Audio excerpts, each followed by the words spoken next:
Hey, I'm Benny from SimTutor, and welcome to this series where I'll go over a small aspect of SimTutor and walk you through it, giving my tips and tricks as we go.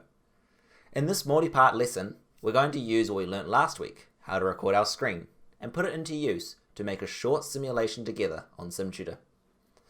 In this part of the lesson, we'll learn how to set up hotkeys to record our screen seamlessly, and learn some screen recording best practices.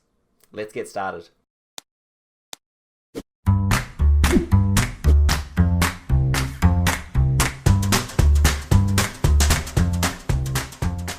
Alright, so what we want to do first is record our screen as we do the process that we're going to be teaching.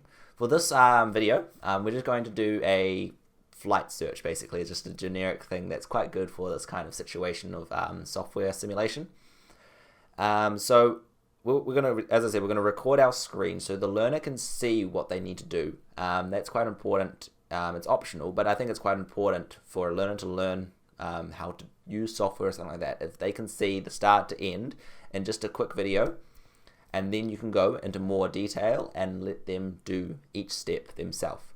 So I've got this flight search thing right here, and we can open up our OBS program, the screen recording program, because we want to start and stop our video without this being open. So if I click start recording now, then the screen here will be open.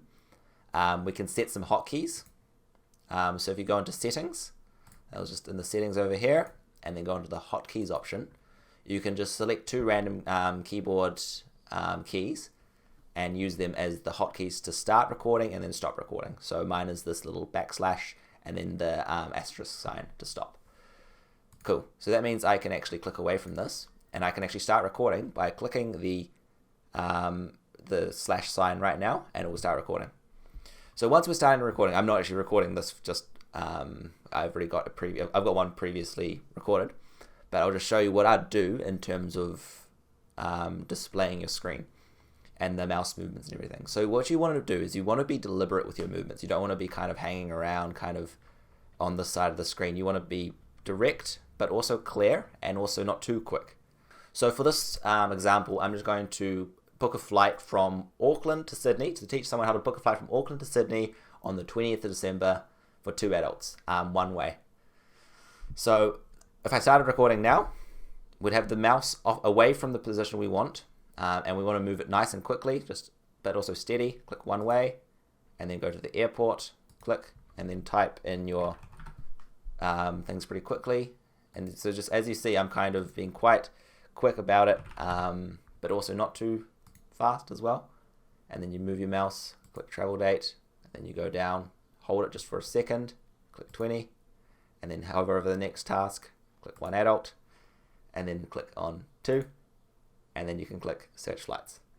So you notice how it probably won't stick in their memory, but that's why we add the simulation at the end to ingrain that into them, so they know how to do it for next time. But this first thing is just kind of showing them the process as they will need to know.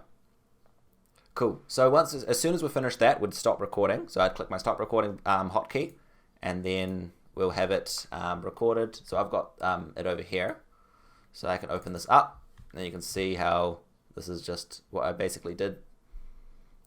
Kind of goes quite quickly through that, and you see that's just all the steps that I made in the previous thing, which is great.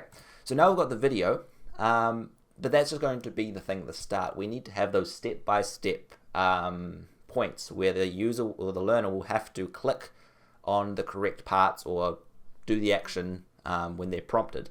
So for that, we'll need screenshots of the actual screen that we're working with. So we're going to take a break there, and we'll cover this in the next episode. So if you have any questions about this episode, just hit us up at info@simtutor.com, and we'll see you soon.